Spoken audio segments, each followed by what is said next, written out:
Hello everyone, कैसे हैं आप सब और क्या हाल समाचार हैं आपके। देखिए, मई 2026 में म्यूचुअल फंड ने कुछ खास स्टॉक पे इतना बड़ा दाव लगाया कि उन्हें 1-1 करोड़ से ज्यादा शेयर खरीदने पड़े। पर यहाँ असली ट्विस्ट ये है कि कुछ स्टॉक में पैसा लगाया और उसी महीने 20 से 25% का रिटर्न भी मिल गया, लेकिन कुछ स्टॉक में म्यूचुअल फंड ने करोड़ों के शेयर जो खरीदे वो गिर भी गए।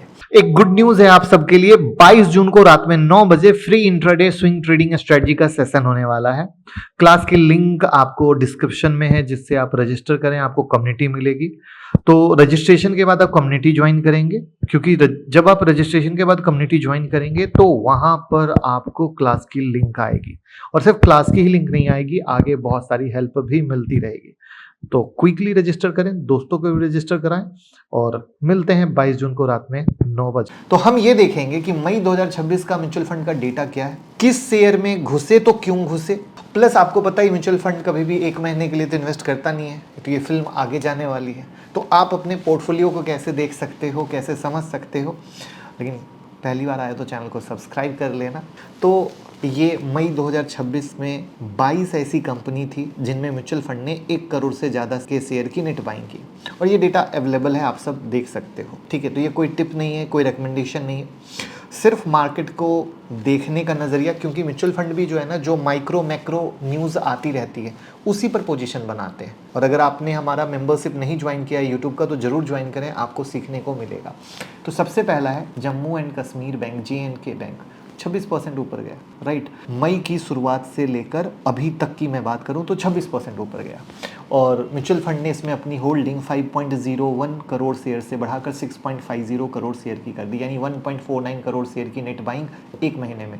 60 म्यूचुअल फंड स्कीम के पास इस शेयर में 912 करोड़ का इन्वेस्टमेंट है। ये एक रीजनल बैंक है। तो अब ये बेट के पीछे का लॉजिक क्या हो सकता है, RBI के रेट कट साइकिल में रीजनल बैंक भी रिकवर होंगे, तो ये थॉट प्रोसेस हो सकता है। दूसरा है येस बैंक का नाम, ये वही कंपनी है जो एक वक्त 400 रुपये पे ट्रेड करती थी, फिर 6 से 7 रुपये पे आ गई। लेकिन म्यूचुअल फंड ने भी इसमें भारी भरकम खरीदारी की है, और 132 करोड़ शेयर से बढ़ाकर 170 करोड़ का शेयर, 150 से ज़्यादा स्कीम के जरिए 4135 करोड़ रुपया का कंबाइंड इन्वेस्टमेंट है। और मई 2026 में 20% का रिटर्न है।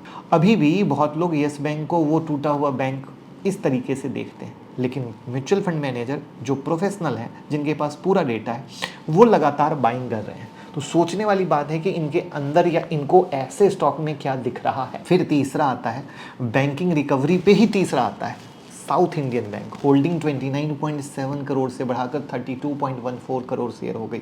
23 स्कीम के पास 131 करोड़ का इन्वेस्टमेंट है। छोटा बैंक है, लेकिन मई में 20% की रीजन सिंपल, RBI का थॉट प्रोसेस। छोटे बैंक क्या होते हैं, रिकवर बहुत तेज करते हैं। कहानी अब आता है एक बहुत अलग कहानी, ओला इलेक्ट्रिक का। ओला इलेक्ट्रिक में म्यूचुअल फंड होल्डिंग 24.59 करोड़ से बढ़कर 27.35 करोड़ शेयर हो गई है। 60 स्कीम के जरिए 1135 करोड़ का बेट है, 18% शेयर बढ़ा है। EV सेक्टर में रैली थी मई महीने में, सब्सिडी अनाउंसमेंट कंपनी के नंबर, तो म्यूचुअल फंड ने होल्डिंग बढ़ाई है। बट ये मेरे लिए थोड़ा सवाल वाला आ जाता है कि ओला की कहानी आप लोगों से छुपी भी नहीं है, बट ये म्यूचुअल फंड वाले क्या देख रहे हैं, मेरे समझ से बाहर है। फिर बात करें टाटा मोटर पैसेंजर व्हीकल की। टाटा मोटर पैसेंजर व्हीकल अलग लिस्टिंग है, यहाँ होल्डिंग 35.40 करोड़ से 36.73 करोड़ शेयर हुई। 280 से ज़्यादा स्कीम के जरिए 14,460 करोड़ का इन्वेस्टमेंट है, 15% का रिटर्न मिला है। PV सेगमेंट में वॉल्यूम स्ट्रॉन्ग रहे, प्रीमियम सेगमेंट में डिमांड भी थी, दैट्स द बिग रीज़न। फिर से आता है एक और bank, IDFC first bank, 98.68 crore से 101.97 करोड़ के करीब, 192 स्कीम में 7,273 करोड़ का इन्वेस्टमेंट, 11% इंक्रीज हुआ है। Again mid cap, simple, RBI, banking sector. और मेंबरशिप वीडियो में आपको मैं लगातार बोल रखा हूँ, चेक कर लो, banking sector, banking sector, banking sector. तो अब तक तो सब अच्छा लगा, लेकिन असली कन्वर्सेशन यहाँ से शुरू होती है, क्योंकि कुछ स्टॉक में म्यूचुअल फंड ने करोड़ों के शेयर खरीदे और फिर भी गिर गया। सोचिए, तो कोई भगवान नहीं है ना। एक कंपनी में म्यूचुअल फंड ने 26 करोड़ रुपए लगाया और फिर भी शेयर 17% नीचे चला गया। और ये पार्ट इंपॉर्टेंट है, क्योंकि इससे आपको ये पता चलेगा कि जब इंस्टीट्यूशन बाइंग करते हैं तो गारंटेड रिटर्न नहीं होता है, तब निगेटिव वाला शुरू करते हैं। तो अब बात करते हैं गिरने वाले शेयर की।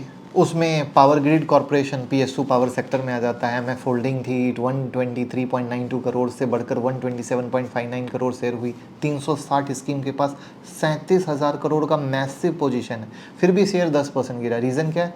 रेट सेंसिटिव सेक्टर है। मई में हाई वैल्यूएशन पे PSU स्टॉक में कुछ प्रॉफिट बुकिंग आई। अगर आपने मेरा पराग पारेख का वीडियो देखा होगा तो पराग पारेख वालों ने प्रॉफिट बुकिंग की है। कहाँ? पावर सेक्टर में। वाई? Due to valuation. इसको बोलते हैं डिफरेंस बिटवीन फंड मैनेजर। एक ही जगह बेहतरीन learning.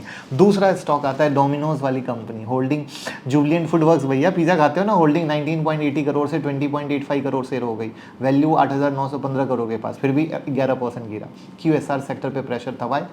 Inflammatory cost, urban consumption slow हो गया, ठीक है, लेकिन लॉन्ग टर्म कॉन्फिडेंट है। मैंने वीडियो के शुरू में ही आपको बोला कि भैया लॉन्ग टर्म थॉट प्रोसेस होता है इनका। एक महीने के आधार पे कुछ नहीं होता कि ये मेरा 12% बढ़ गया मैं हैप्पी हो गया, ये मेरा 20% गिर गया मैं नाराज हो गया, ऐसा बिल्कुल नहीं होता है।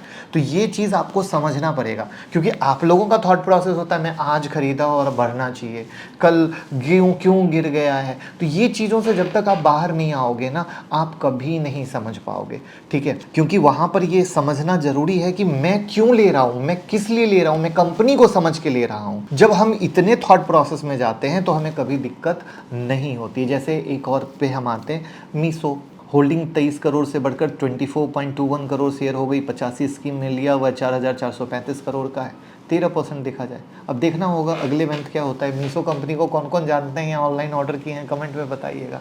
नेक्स्ट आता है ONGC, 17% गिरा है, 26,260 करोड़ इन्वेस्टमेंट है 361 स्कीम के जरिए। होल्डिंग 96.52 करोड़ से बढ़कर 98.94 करोड़ शेयर हो गई, 17% गिरा। क्रूड ऑयल का प्राइस का चक्कर, राइट, और ONGC का डायरेक्ट इम्पैक्ट आता है। अब कैसे क्या होगा देखने वाली बात है, बट ओवरऑल अब यहीं पर पराग पारेख को देखने की कोशिश करो और बाकी फंड मैनेजर को देखने की कोशिश करो।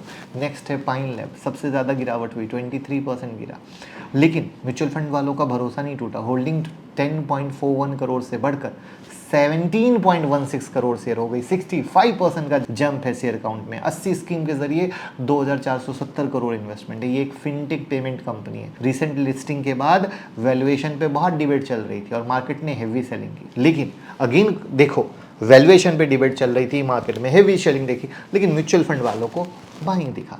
तो नथिंग इज 100%। हो सकता है ये कॉन्ट्राबेट हो सकता है। कॉन्ट्राबेट का मतलब सारी दुनिया को लगता है गिरेगा बट किसी को लगता है बढ़ेगा। जैसे SBI का एक फंड है जिसका नाम है कॉन्ट्रा फंड, वो ऐसे ही थॉट प्रोसेस पे काम करते हैं। तो मई का डेटा क्या देखा कि एक 42 स्टॉक में 1 करोड़ से ज़्यादा की नेट बाइंग म्यूचुअल फंड ने की, राइट। तो कुछ तो थॉट प्रोसेस है।